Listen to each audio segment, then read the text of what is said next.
What's up? What's up? Good morning po sa inyo lahat. At ito, meron tayong buhay naman ng customer. Hindi pala buhay naman ng customer to. So ito kahapon pa nandito. Ginabi na nga lang tayo sa pag-diagnose kasi hapon na siya pumunta. Hindi natin natapos dahil kulang tayo sa piyesa. So ang problema nito kapag pinapaandar o kapag unang start ay okay naman ang minor yan, napakapino. Kaso pag ginasan mo, yun, namamalya so diniagnose natin spark plug, tune up, carb, tapos nagpalit na rin tayo ng ignition coil. So ganun pa rin, kaya nagdesisyon tayo na ihinto na muna kasi wala dun yung sira. So okay naman siya, nagmi-minor naman. Yun nga lang kapag ina-RPM natin na ay nagpuputol-putol siya. Kaya ang ginawa natin, bumili tayo ng bagong CDI. Ito. So 4-pin CDI para palitan natin yung kanyang CDI dahil nagawa na natin yung mga basic na diagnose. So kung yung palya na yun ay sa karburador, dapat paglinis natin, okay na. Tsaka yung karburador na yan, almost 2 months pa lang, 3 months after nung ginawa natin, ay okay na okay yan. So malinis pa yan. Yun nga lang, namalya nito lang, mga ilang araw lang daw sabi niya. Umpisa sa isa-isang putok hanggang sa namalya. So ngayon, magko-convert tayo ng CDI. Wala kasi tayong mabili ng orig. Mahal din ang orig. So binili natin pang Wave 125 pa rin. Ayan, ito kasi Wave Gilas, di ba? Wave 125 pa rin. So ating i-convert na lang muna dito sa 4-pin na CDI. Actually itong CDI na to kahapon pa to. Ngayon lang hindi ko na natapos kasi gabi na. Ayan, ito lang binili natin ngayon, yung 6-pin. Yan, sakit. So ito ang ating i-convert dyan.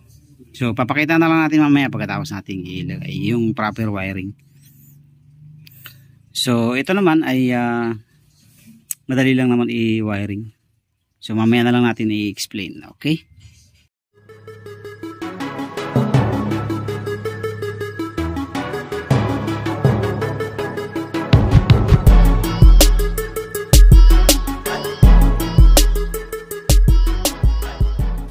Bunutin muna natin to CDI, tapos to ito yung sakit niya, hindi ito Ayan. So ito matitira to, minsan napapagkamalan yan yung sakit, sinusundot. Hindi yan yun, ito lang yun. So kabit na natin, kinurik natin yung position ng wiring para mas maganda. Natatanggal naman yan. Susundutin nyo lang dito sa harap. Ayan dito. Mahuhugot na yan. Tapos i-align nyo. Para mas maganda, in-align ko. So yung yellow, ito yung sa ignition coil natin. Tapos itong green, negative. Tapos kaliwa, positive. Ito, pulser. So yan, i-testing natin kung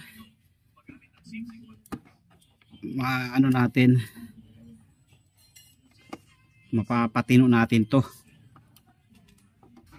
So green sa green,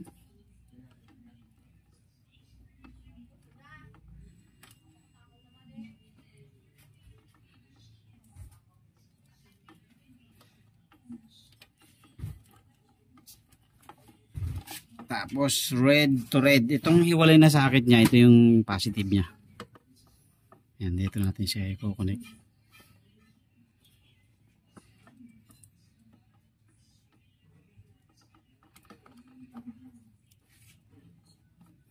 Hinangin na lang natin mamaya pag nag-okay.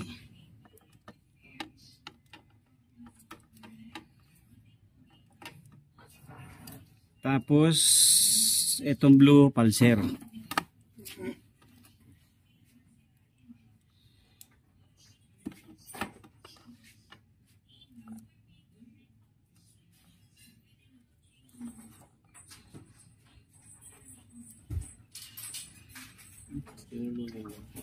Ha?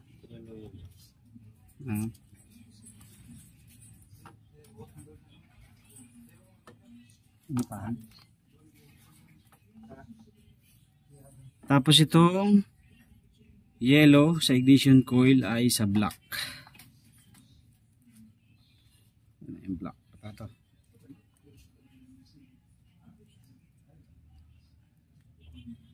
Black.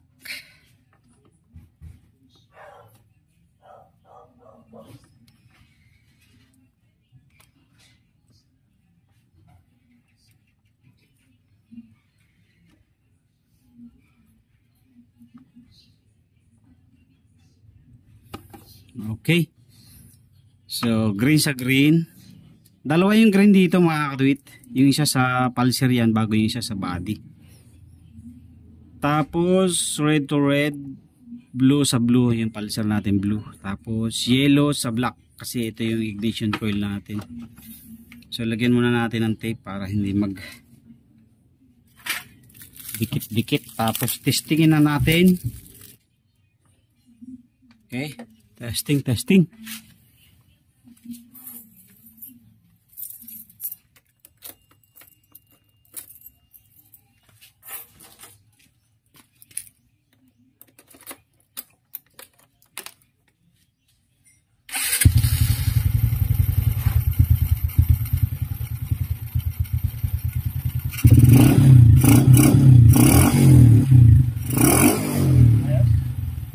Yun nga mga kadoy, CDI nga ang sira niya.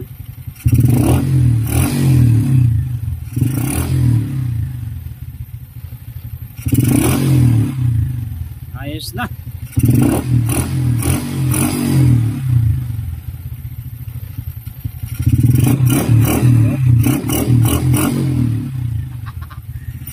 Ayos mga kadoy, nawala na yung palya.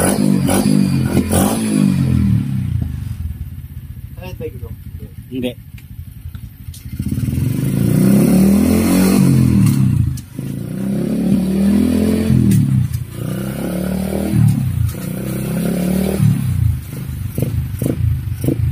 Ayos. Ayos mga kabit.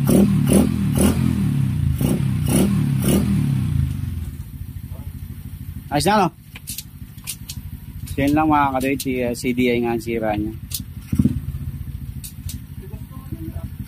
Cambio. Hindi ko ginalaw yan nung inayos ko eh. Nakadate na convert na natin. Nahinang na rin natin. So bago natin i-tape ay eto. I-explain muna natin. So yung socket ng CDI natin, pag nakaharap sa atin yan, nasa taas yung lock. Yung sa kanan na yellow, yan yung ignition coil. Tapos yung sa kanan na green sa kababa, yan ang negative. Tapos itong pula sa kaliwa, positive to. And then yung blue sa taas, ito yung pulser. So inano natin yan. Inalign natin yung wire kasi pag bibili kayo, halo-halo wire yan. Hindi yan ganyan. So inalign ko lang. Basta tandaan nyo lang yung tamang position. Ito ground, positive yun sa kaliwa. Ignition coil, pulser. So dito naman sa socket ng CDI, yung pula, positive. Tapos yung green, negative. Tapos yung itim ay ignition coil, ito yung sa gilas. Tapos yung blue, pulser. Ayan. So yan yung ano yan, conversion o yung wiring ng gilas alpha. Nakatapos na tayo mag-wiring, magpalit ng 4-pin CDI dito sa wave gilas. Ayan. So ito talaga original na pang design na pang wave talaga. So ayan na, okay na, malinis na rin yung wiring natin at ibabalik na natin dito. Ayan. Para may balik na natin yung mga clearance niya. At natawagan ko na rin yung may-ari nito, pinarinig ko na sa kanya yung andar.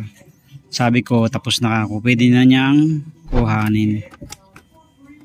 Okay, so ayusin na natin at balik na natin yung mga clearings. Linis lang natin ng konti ang chassis. Okay.